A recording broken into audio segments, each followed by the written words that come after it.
Hi, this is Anna Imagination with the Healing Garden. Welcome to Shifting Perspectives. This is my lab day. This is definitely a lab day. Had a massive breakthrough yesterday. I am recording, and I am going to be breaking down my work. I was in a video this morning doing philosophical coffee when I had a massive I am in the process of shifting into the next omniscient point of view. That is really what the perspectives are, is you shifting into the next point of omniscience so that you get a bigger picture and you can get the overview. And when you look behind, you see how things are more scattered all over in the components. It is when you shift from studying and looking and living within first point of view of the components to standing on the outside of the components where you get the overview and you can see how the components all come together. That is omniscience. So you either stand within the components or you stand above the components so you can see the picture. But while you are in an omniscient point of view, you are also in the next level of components. So the goal is, when you're going through the perspectives, is to shift yourself to a point where you can finally get a bigger picture. And it's always keeping in mind that while you are looking at the components, you are also looking at the omniscient down at the components, while also having the omniscient look down at you as a component. So you are both component and omniscient at the same time. And as a result, we get a distorted perspective of what it is we're actually looking at. So my perspectives, breaking down the 12 ethical perspectives with the Philosopher's Compass, is breaking down how we can view the world in all these different components versus the omniscient overview. Always also keeping in mind that you are simultaneously a component and omniscient at the same time. So I had a shift last night where I suddenly went, well, there's two parts happening here. There's my own healing, where I finally got to a point where my fear system is so low that I discovered self-preservation, which is different. And I went, dude, you're somebody. Now, when I say part of a mental system, I am specifically referring to they have voices in our heads. When we are doing something and we hear that voice, I want, that is your identity with her voice. And I'm going to really clarify that the mental system parts have voice or they don't, with one exception. So identity has voice and intuition has voice.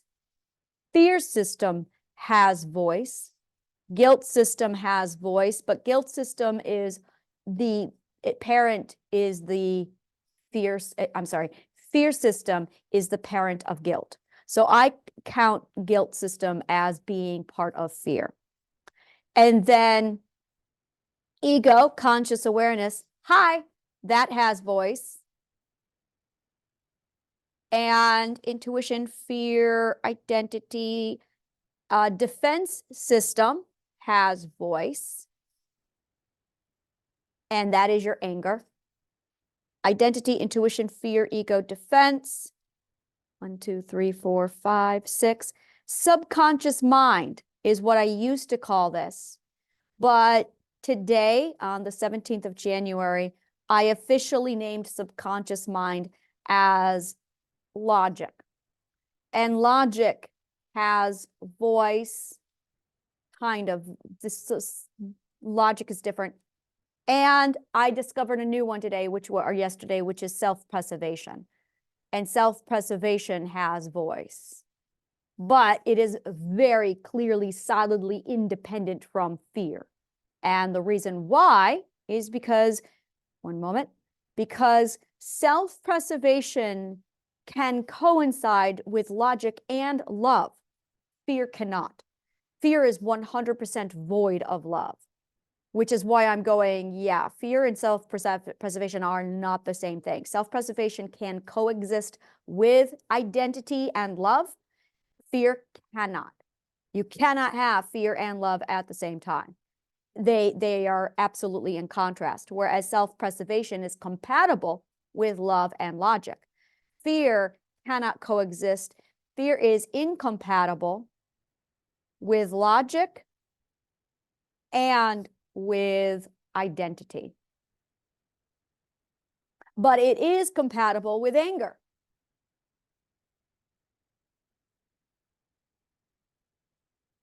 There's a lot of stuff out there that says anger is fear.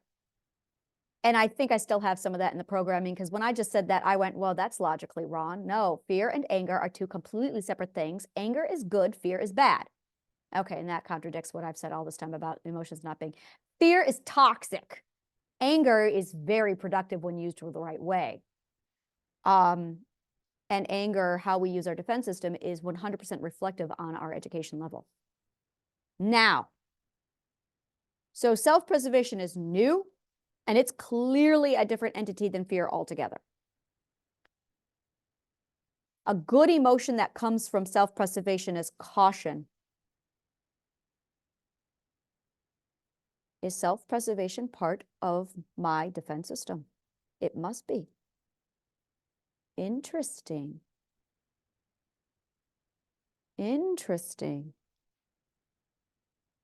Because caution is an emotion I always linked to defense. But it was also one of those emotions where I'm like, I'm not sure where it comes from. And it was like an unidentified X. And I think I just solved for X. So yeah, self-preservation is like a new, okay. Now my life titans. The life titans are what I define as governing authorities of certain aspects of the self. So, and I'm going to be doing a graph here in a minute to show all of this, but identity is a life titan. There's only 3 life titans. And my logical intuition just screamed at me, no, there are 4. All right, we'll get to that. I have not apparently found the next one, but she's just screamed at me. So then the next one is ego, which is conscious awareness, and that is a life titan. And then the other life titan is logic, subconscious mind. And I will be the first to tell you that calling it the subconscious mind is a misnomer. I named the logic subconscious mind a long time ago because I didn't know what else to call it. This entire thing is the subconscious mind, with the exception of ego conscious awareness. So it's ego conscious awareness, the subconscious mind. The subconscious mind is broken down into 6 parts. Add the ego, and you've got the 7-part mental system. But I didn't know what to call this unidentified X, so I referred to it forever as the subconscious mind. So from this point going back, it is the subconscious mind is what I was referring to as the logical system. And I'm probably, due to habitual purposes, going to continue to call it the subconscious mind from January 17th and on because of habit. And I'm probably going to put a clause in there of it's the logical mind. The subconscious mind is the logical mind. The whole thing is logical, but this is the governing thing that dictates the logic. It's Spock. We got Spock in our brains. Spock. All right, so that's the life. So the 3 life titans are identity, ego voice, ego conscious awareness, and the logic, the subconscious mind. But logical intuition, the universe is what I called her before, is now screaming at me that there is a 4th. Who is it? Intuition. Don't tell me it's you. It's the thing that governs it all. So in a minute here, I'm going to lay out the cognitive core, and there's 5 chambers. And when I broke down the 5 chambers, I could see how the 5 chambers condensed into actually 3 chambers. 2 under identity, the belief system, and then 2 under the story health.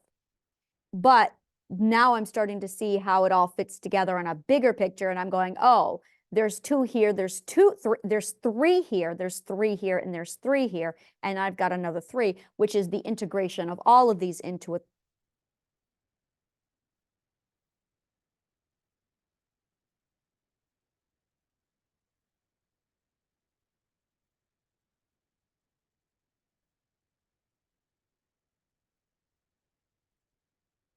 identity.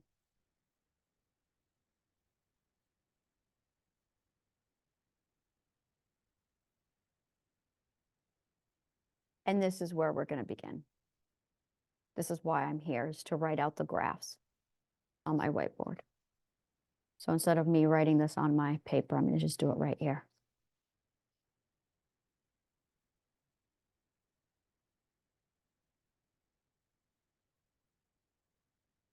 So the three life titans are identity,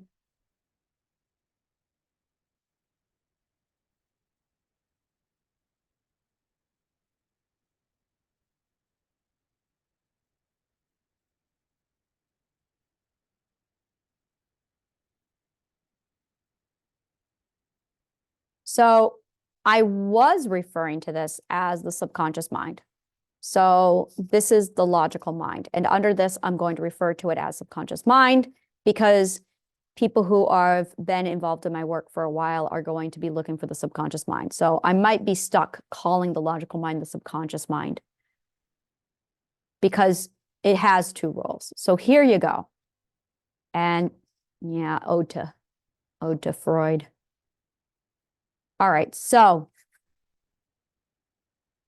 oh, that just screams. All right, so apparently logical intuition does not like that.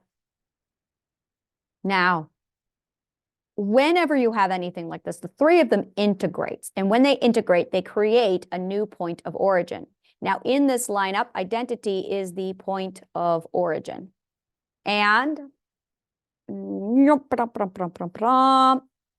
the conscious awareness is the x-axis, and the logical mind is the y-axis, which when merged gives us a new point of origin, which for now I am going to refer to as x undefined. Undefined variable x, because I don't know, and that's the problem. I have no idea. Now, according to logical intuition, there is a fourth, and she's saying it's her. Everything in my bones is telling me that it's logical intuition.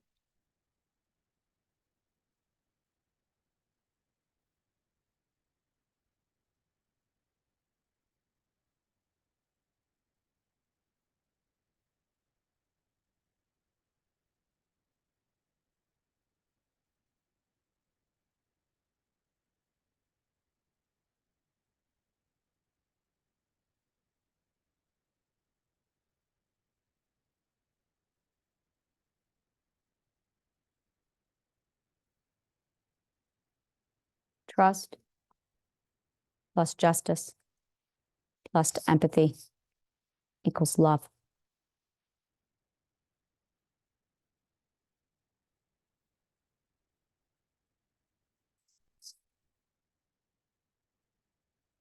I have I plus you have I plus they have I equals all of I.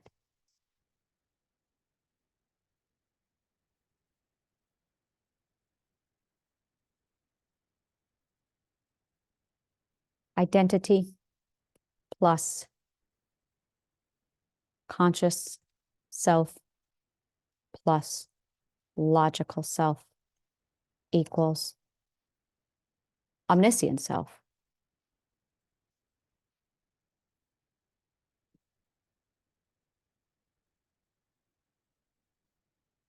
That's the most logical, omniscient self.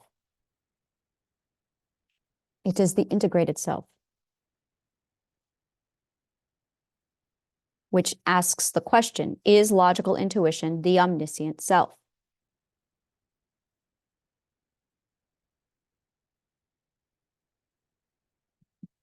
Identity, conscious awareness, and logical self is the undefined variable. Well, we do know. Okay, let's go ahead and take a look at it. So the question is integrated omniscient self. So integrated omniscient self is integrated omniscient self, which is the new point of origin. which coincides with this, and it coincides with this. Is it logical intuition? Love, definitely, that makes sense. Trust, justice, empathy equals love. Integrated omniscient self equals love. That makes sense. Integrated omniscient aware self. Absolutely, that makes sense. Is it logical intuition? Let's solve for X. Logical intuition is. Let's define logical intuition. Well, prior to this, I would say that she is logical math. She is the physics of the world, which is why I refer to her as the universe. She is the thing that we all call God. In most cases, I refer to her as Mother Nature.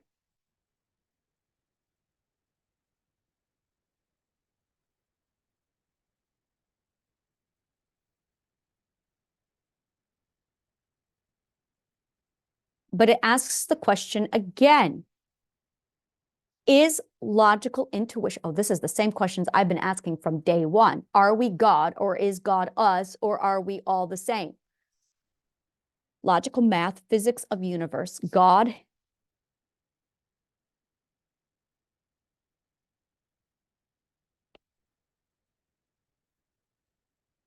Logical math, physics, universe, God, Mother Nature. Those are all of her names. Love. She is love, but external.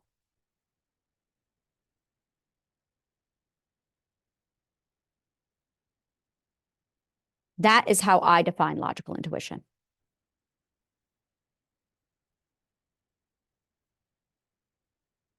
Oh, other names. Gut. Instinct.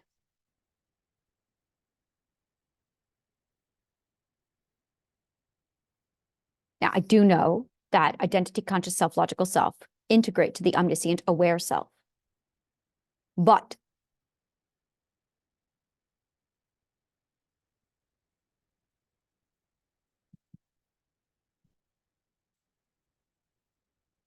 integrated, omniscient, aware self is of the self.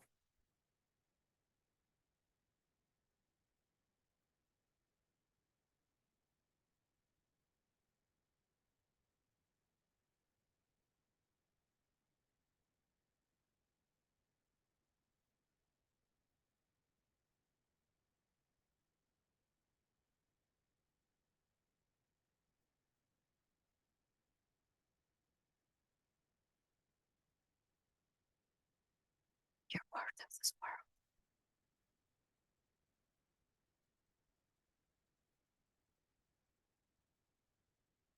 We are all parts of the whole.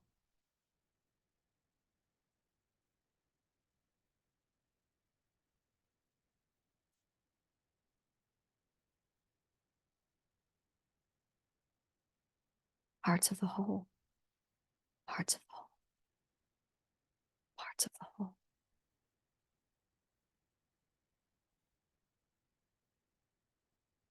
Parts of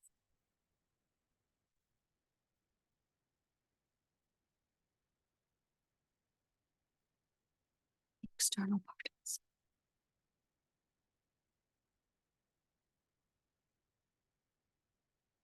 Empathy. Empathy. Oh my God.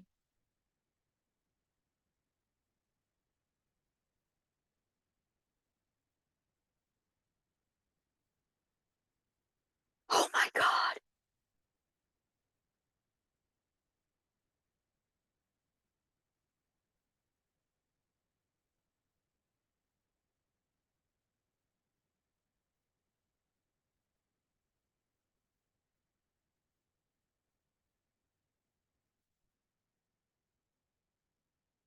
I'm new at empathy.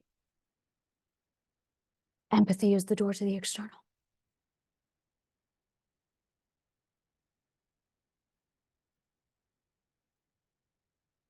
which is learned.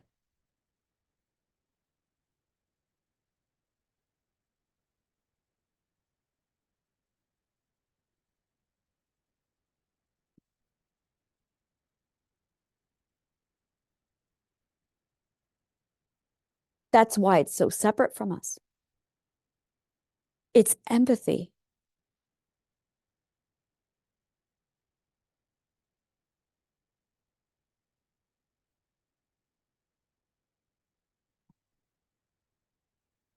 Logical intuition is externalized empathy.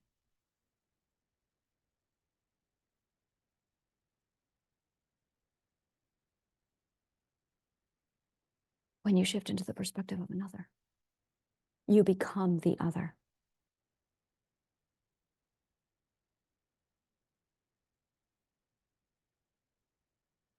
When you shift into the perspective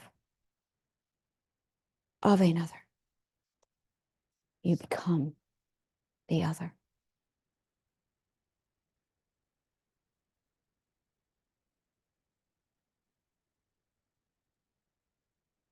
This is the journey.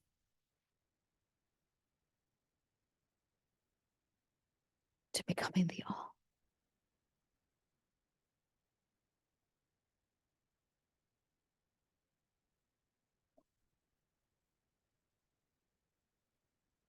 Okay, empathy is very quickly becoming like my favorite emotion. Holy fucking shit.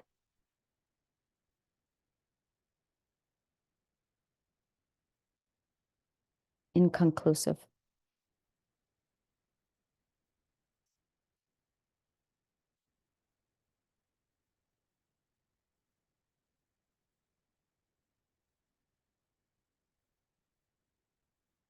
Inconclusive.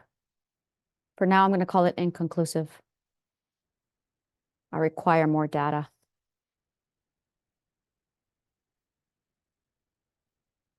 All right. Now.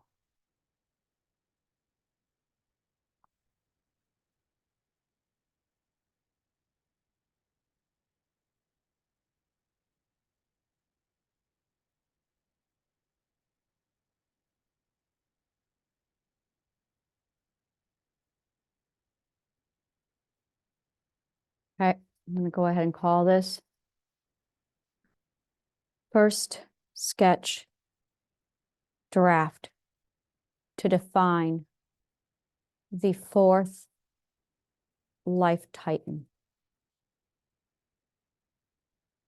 Who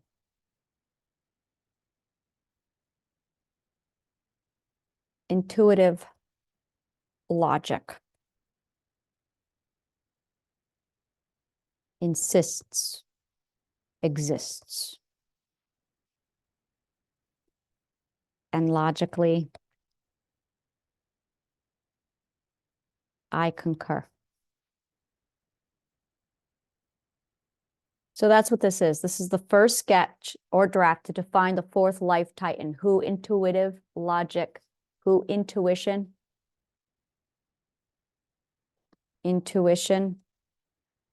intuitive logic insists exists. And I logically concur. So that is what this is. We're going to go on to the next page now. So this is where things get different.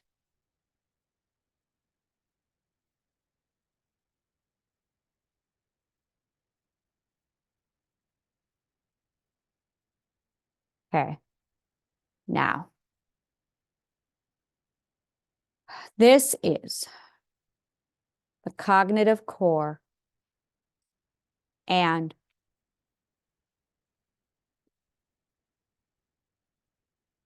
I guess this is just the cognitive core. See, I see layers. I see layers. I see the cognitive core. I see cognitive core with processing. And I see the philosopher's compass in here. God, it's all going. I'm going to see it now. I'm starting to see all the components. And in my last graph, I did not include the cognitive core. And I see the 7-part mental system all integrated. I see all of my work, boom, boom, boom, all 4 pieces. I see it integrated. And I'm going, there's not enough room in my brain.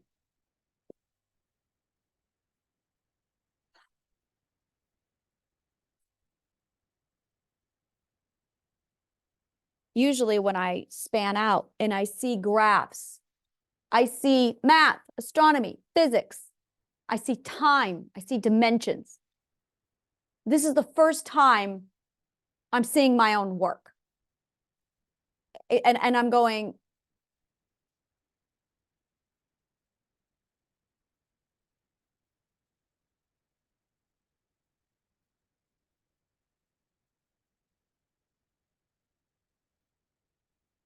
what did I say?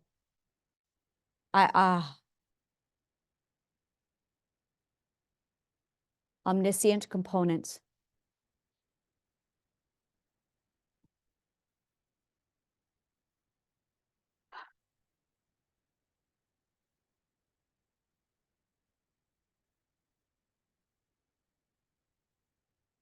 All right. I'll show you what I really see. Music.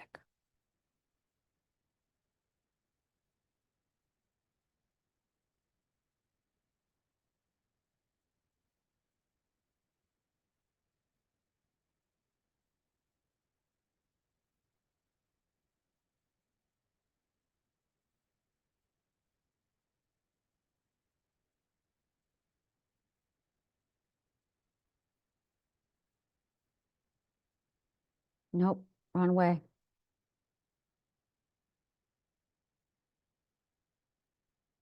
This is what I really see.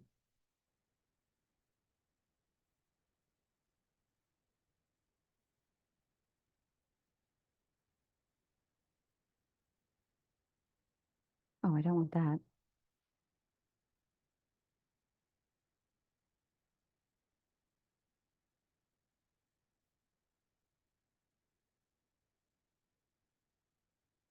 This is what I really see. All right. Something is not right here.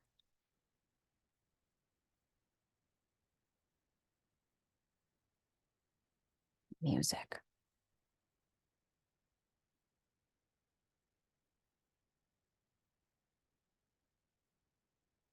And then I see painting.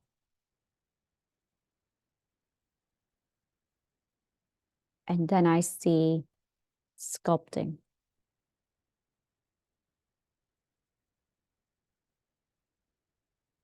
And then I see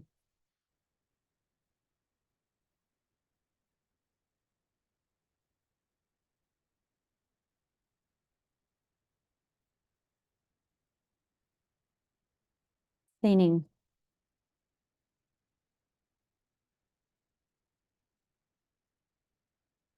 Theater.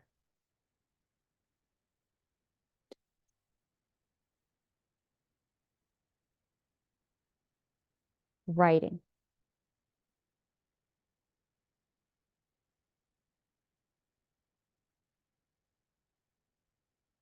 Reading.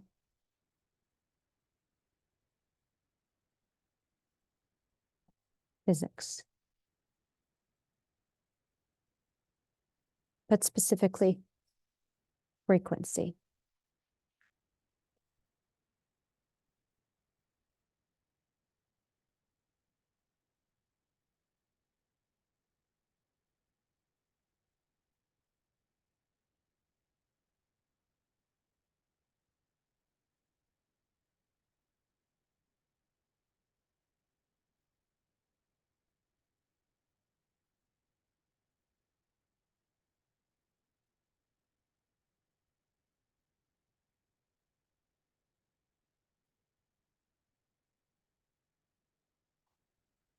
It's physics. Math.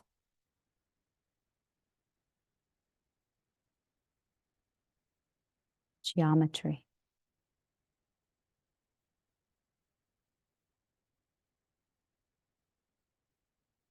Psychology.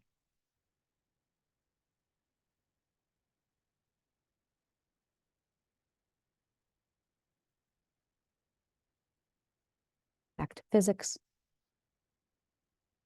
No. Metaphysics.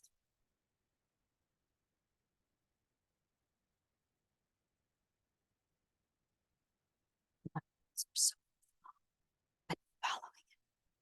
They're so fucking long. Psychology, geometry, psychology, metaphysics. And then I see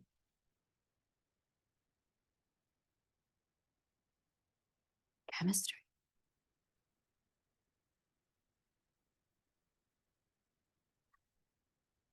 Why? No. And then from chemistry, I see astronomy.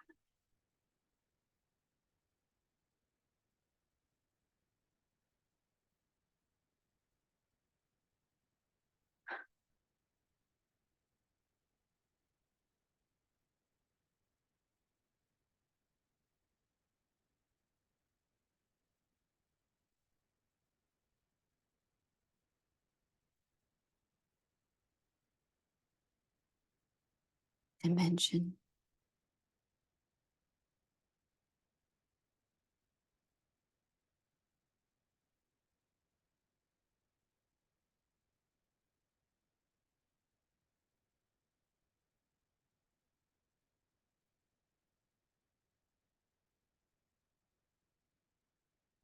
That's it. Now, watch this.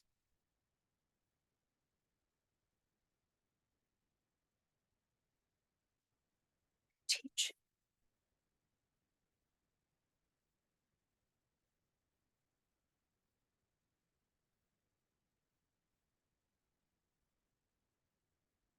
How to communicate.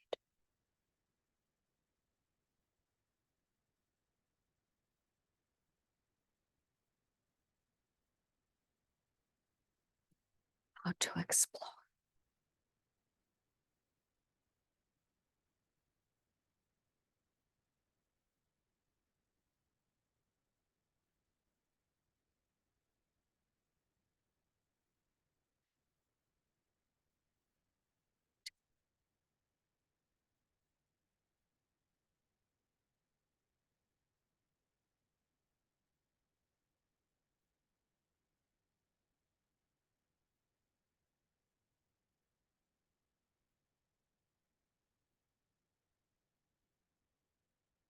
How to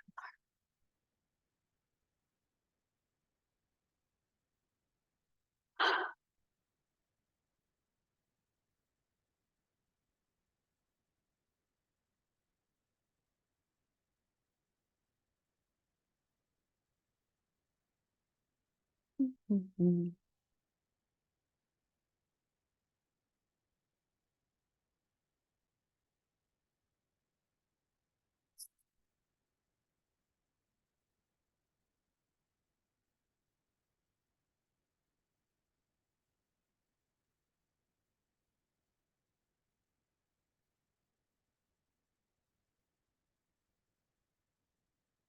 Advanced learning.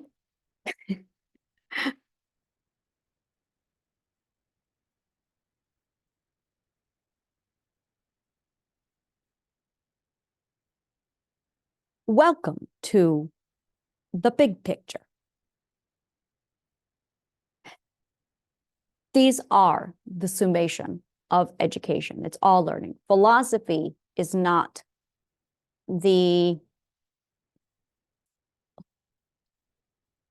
it's called wisdom love.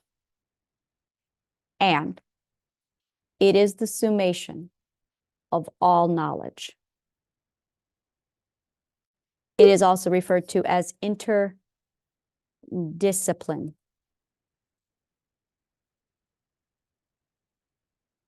Disciplinary studies. This is what people do not realize philosophy actually is. It does not mean wisdom or love of wisdom or lover of wisdom. It means wisdom love in relationship to, now watch this. I'm going to show you this here. because this is what a lot of people don't realize. There is wisdom love.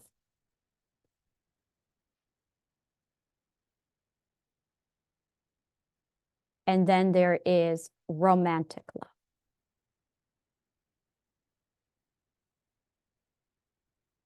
And then there is brotherly love.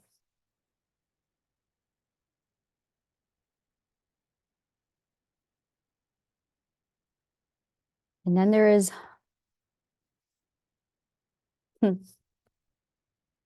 I'll translate it from fourth perspective.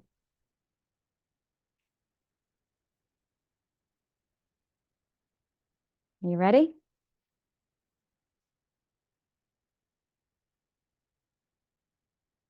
This is wisdom love. Self-love, romantic love, brotherly love, and love for mankind. The I of I, the you of I, the they of I, and the all of I. That's really what this is. And as you pass through all of these, I'm going to give you another graph here. Ready? So first, ethical perspective, which is here. Second, ethical perspective, just right around here. Let me go ahead and jump. Where's that language? Where's that beautiful language of ours? Writing, reading, right here. Eighth perspective. Lots happens at the eighth perspective. And then you're looking at ninth, metaphysical. Metaphysical gets us into the 9, 10, 11th. 9th, 10th, and 11th ethical perspective.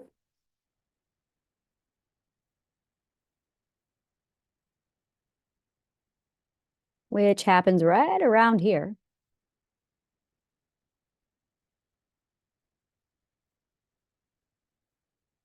Definitely around that metaphysical.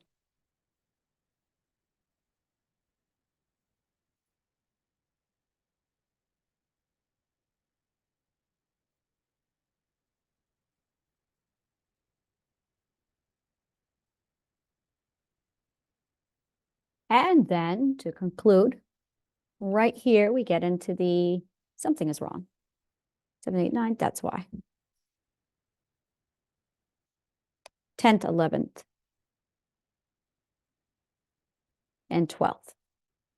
Ethical perspective. There we go, which is now well over here into the metaphysical.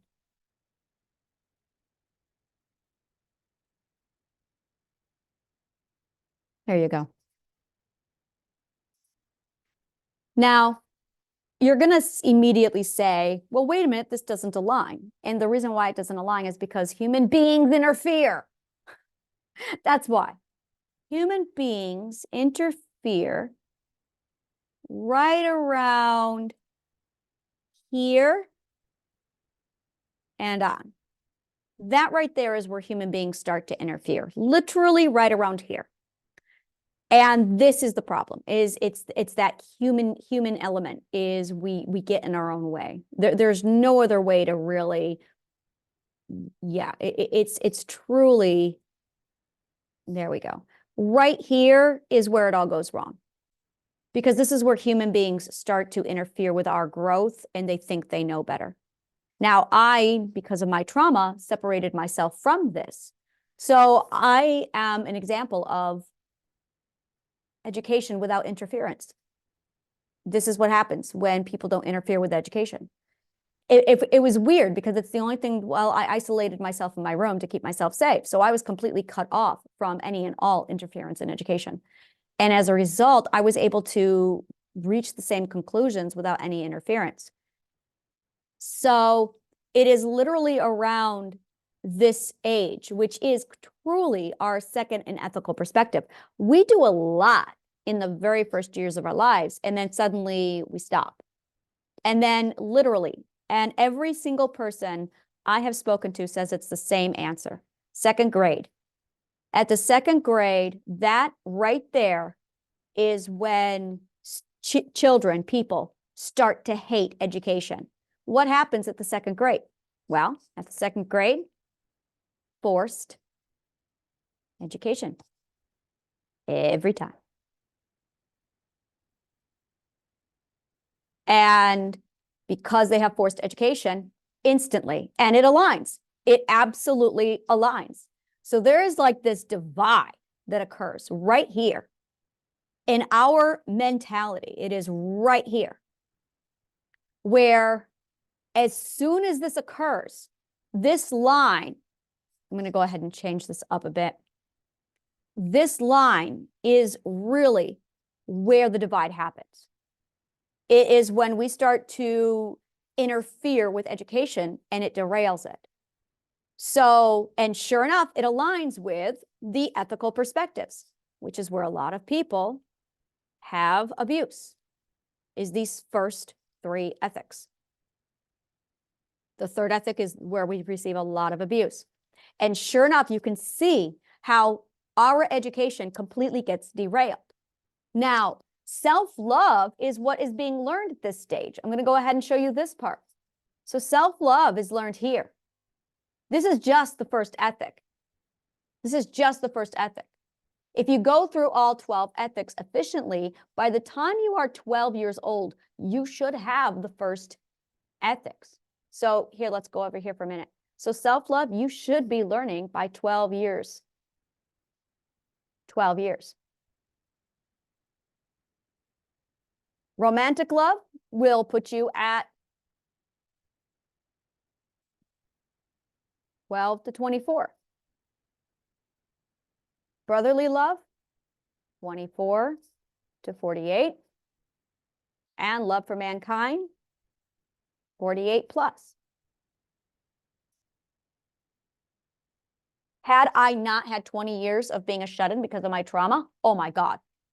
Oh, hell yes. I would be so much further right now. I would definitely have time for everything else. So this is really the scope. Now, I cannot emphasize it enough. The subjects of study are integrated.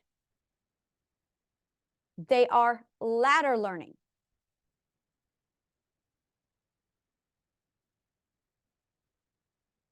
I cannot emphasize that strongly enough. That each one of them builds upon the next. And then if you want to take a look at this, there's so much more here. There's so much going on. Yeah, you've got your fourth, fifth, sixth. Here, fourth, fifth, sixth perspective. Right around here.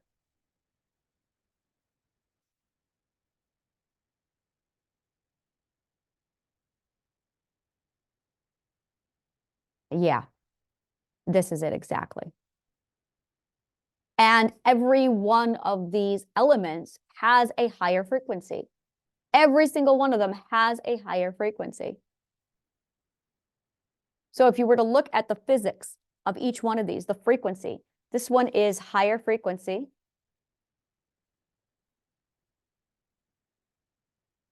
And this one over here is lowest frequency.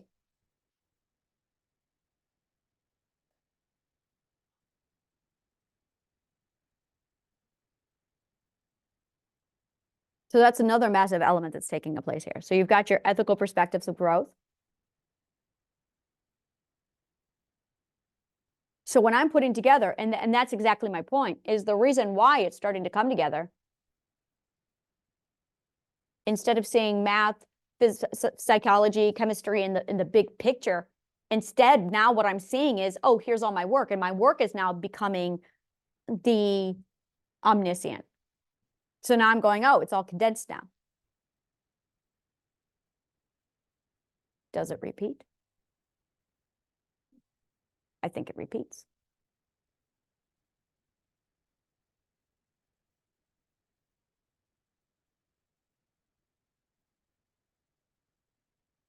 I think it absolutely repeats itself. Well, of course it repeats itself because it's math. And this is what people don't understand is we are looking at actual. Now, here's the other part. There's one more piece to this. You have art,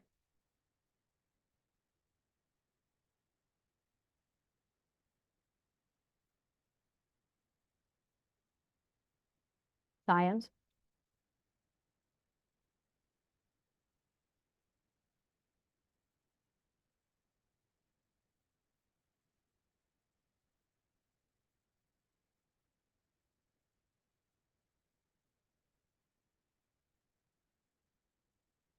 you have art,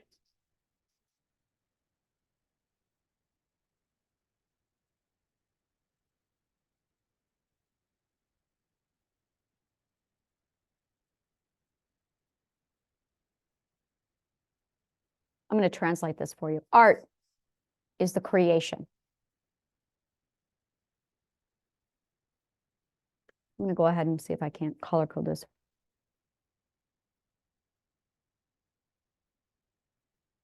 There you go. All right, so you have art, the creation. You have spirituality, interpretation. And then you have the proof.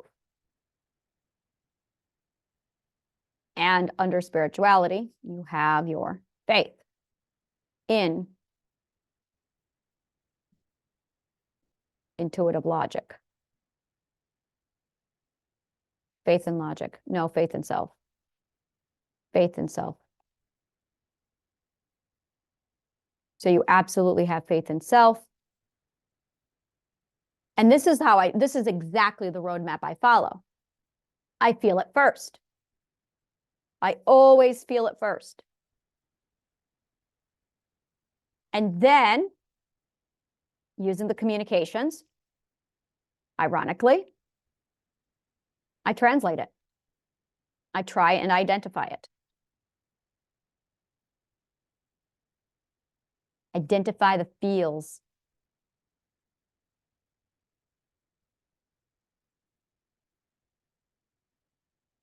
With logic.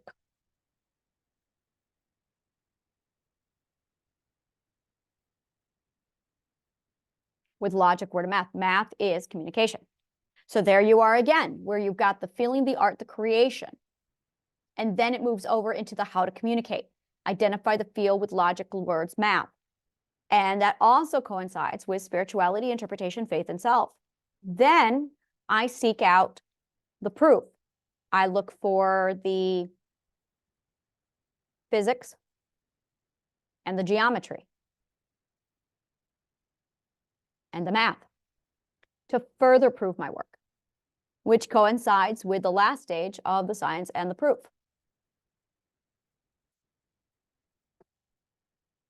And then I summarize it and deliver.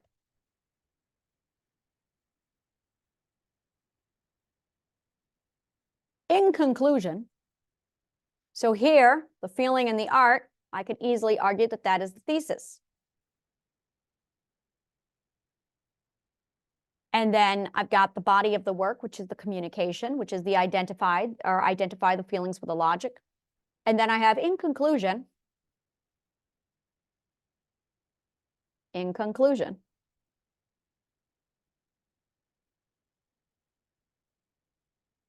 right, let me go ahead. I did not realize that science and proof was not part of this.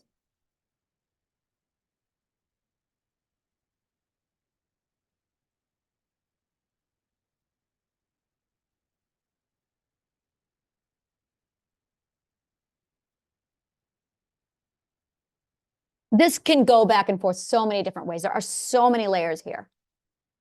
And this truly is it right here. So that, and again, this is all a summation of wisdom love. It is literally how love is defined, which is the overall philosophy is wisdom love. It is the summation of all knowledge, interdisciplinary studies. And wisdom love is self-love, love for mankind, romantic love, brotherly love.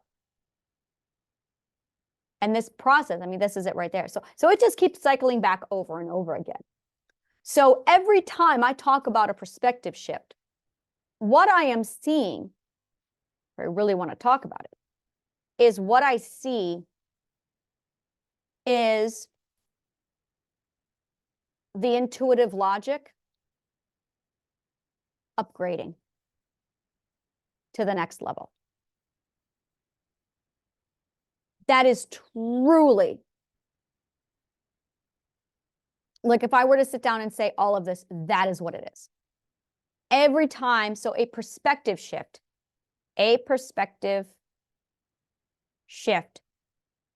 is what I see, well, the intuitive logic upgrading to the next level. And that's it. And you don't start to feel it really. When you start to feel it, I would say you would start to feel it, well, metaphysics. You start to feel it right here. That is where you start to feel it. We have a significant problem with comprehending precisely how we are supposed to be learning. So yeah, right there is easily where you start to feel it. This right here is where everything changes, is right there. That's when you start to feel it. That's also, ironically, when we start to diagnose schizophrenia, which if you look at schizophrenia, and I'm going to definitely I don't believe schizophrenia exists. I was looking at psychopathy the other day and I went, oh, psychopathy is just lack of empathy. So there you are. And this is what's going on. And what's really happening with the world today is a lot of people are interfering. Parents, society, teachers are interfering with the development of the first, second, third perspectives. People keep interfering with our evolutionary development.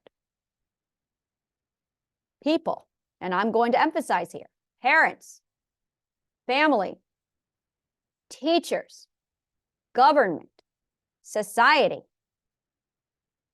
keeps interfering with the individual's evolutionary development due to ignorance. That's what's wrong. And that is what we are seeing over and over again, is people, parents, family, teacher, government, society, keeps interfering with the individual's evolutionary development due to ignorance. So as a result, exhibit A, the world. So every time there's a perspective shift, you're just moving along. You start to see the chemistry, the physics, you start to see the math around from the 7th perspective on, you can see it. The 8th perspective, like the 7th perspective, you get omniscience and you can go, oh, wow. And then you get the 8th, the 9th, the 10th. And for every one of those, you can see physics, you can see math, you can see time, you can see dimension, which is why I'm now looking at physics going, yeah, I can see where you're wrong. I look over at dimension theory and I'm like, this isn't a theory, it's fact. You just can't see it yet. And the problem is because people keep interfering with the individual's evolutionary development, what's happening is we are experiencing significant trauma with our education, which stalls out all of this. It derails it. Second grade, forced education leads to educational trauma. So if you can get through the first path, if you can get through the first level of trauma, which is parental interference, and I'm going to say easily, it's parental and developmental interference, then what you are most likely going to run into then is a teacher's interference. So you have your parental and developmental interference happening here around the 3rd perspective. And then you've got 2nd grade forced education, educational trauma leading into the next stage of development, which completely derails all of this. So this is the big picture. This is how I see education, the world, society, all of it, is this right here. Now, we went from having Alexandria, which was literally the epicenter of education in it was literally the educational capital of the world, an education epicenter, to the Dark Ages. 380 AD, Rome burned all of Alexandria. And it plunged us almost immediately, overnight, into the Dark Ages. We went from educational epicenter to Dark Ages, our most ignorant time period ever. It reset the clock because this information was in Alexandria. This is what was taught at Alexandria. So yeah, we went from having massive advancements to nothing at all. Dark Ages. And now we're seeing the vast consequence of what Rome did to us. And now it's just okay, here it is again. Now put it back into the system. And it is 100% compatible with government. It is 100% compatible with everything. This is one of my favorite parts of this, is you have the system over here.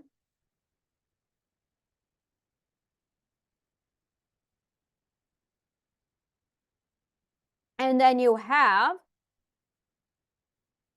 this one over here. And Thomas Jefferson already took care of this for us. Love that man.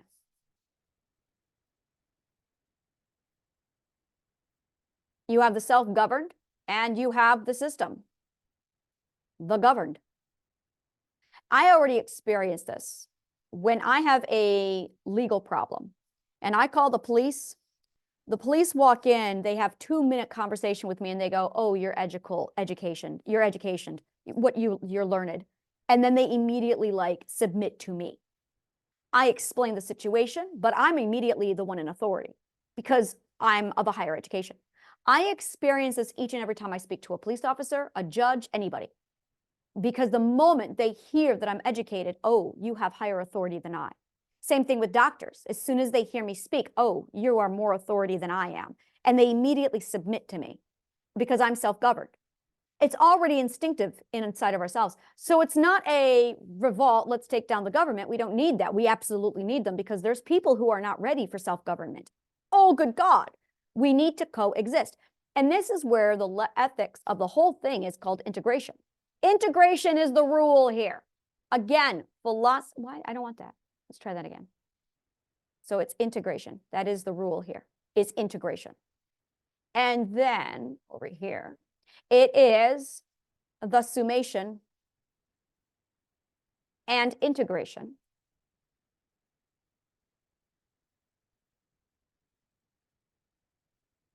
of all. That is philosophy. The problem is, and I've been studying Hobbes and Locke a lot on this. Hobbes was the 1500s and Locke was the 1700s, both philosophers.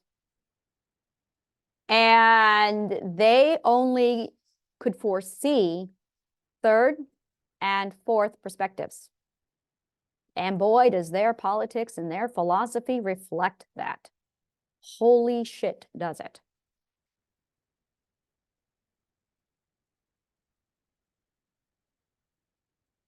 So you see first, second, third, fourth. You can definitely see how the early perspectives very much influenced Hobbes and Locke's philosophy. Very, very much. But now you're getting into the sixth perspective. Actually, the fifth perspective is the one who does it. The fifth perspectives are going to be difficult. Perspectives. No, it's not. No, it's not. It's sixth perspective. We're going to change this around a little bit. There we go. So this is where it's definitely first, second, third, fourth, fifth perspectives. They have to be governed because they lack the ethics to do so. Whereas six perspectives, oh, they got it down. They got it down. Six perspectives have another problem.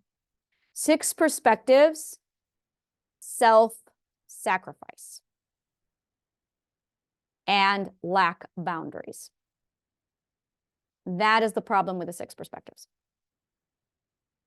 I almost want to put them in like an integration thing here where they get training wheels, because the 6 perspectives allow people to treat them like shit. They are over responsible. And that's the problem, is they are notorious for being over responsible. They take on what I like to call 200% of the responsibility. They are doormats. And that's actually the lesson they have to learn. And then when you get over here, now it's 7th perspectives plus. And this is where the consent to govern ends. It's like, no. And that's it right there. Consent to government to be governed ends. So this is really about integration. I cannot emphasize to you enough how much this must be about the integration of both the government and the self-governed, because you cannot remove the government from Wonderland. And at the same time, you cannot enforce a government. But I'm going to say again, Jefferson already took care of this for us with the words consent to govern. He already said it for us. I love that man. He thought of everything. And there it is. Consent to govern. And that ends literally at the 6th perspective. Consent to govern literally ends at, technically it ends at the 5th perspective, but 5th perspective has not yet learned how to consider other people's feelings. They lack empathy. They lack, and I'm going to go over here actually right now. They lack, and it's not just 5th perspectives. Everybody who is between 1st and 5th perspective lacks empathy. They lack accountability. And they lack equality.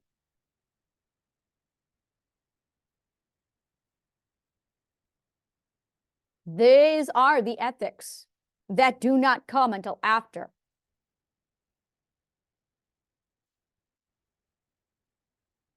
And they also lack pacifism. I can spell pacifism. Which is really fucking vital. They also lack problem solving.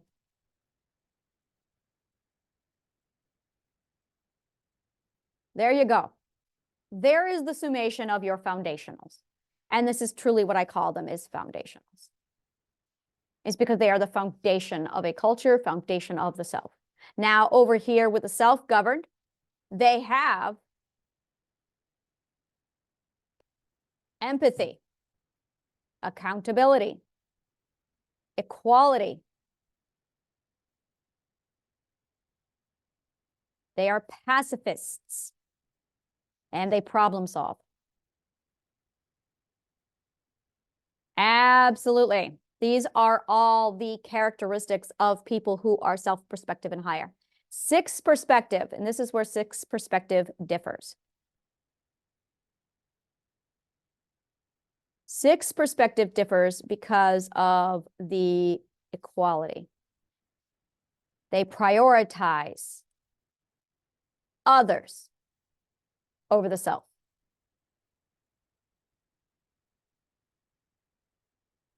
That is the problem with 6 perspectives, is they prioritize others over the self. So you're going to see a lot of self-sacrificing from these 6 perspectives. But this is truly where self-government really starts to stick in. So 5th perspectives have started. Like I said, they just lack the accountability. That's the big difference between 5th and 6th, is that accountability. And empathy is learned at the 9th perspective. However, you have priority of others and accountability to back it up. So I'm going to remove this here. They have accountability, they have priority of the self, they are pacifists, and they do problem solve. Now, empaths This you learn at the 9th perspective. And there's going to be a lot of people screaming, going, but I'm an empath. No, an empath is somebody who internalizes the emotions and abuse of others because it is a trauma trigger. That is not empathy. That is an internalization of an emotional trigger that you're not acknowledging. That is very different than what a lot of people think is an empath. Empathy is the ability to put yourself in other people's shoes, as in to think about how they would feel if you were to be an asshole. That is empathy. But seeing somebody crying and then you crying because they're crying, that's not empathy. That is not empathy. That is the reverse of empathy. That is you projecting your own feelings and trauma onto other people and then internalizing their story. And you need to get the hell out of other people's stories. So that's the difference. So that's really it. And that's where I see a lot of this going. So this is the cognitive core. And I think I'm going to do this on a different date because I have a lot to just digest. Like I said, I'm getting a lot of, it's not downloading new information. It's condensing it. And suddenly I saw the big picture and I'm just like, whoa. So I think I need to just take a break for now and digest because I'm seeing shit. And I'm just mind blown over how deep this shit is. So I'm going to go ahead and just process it.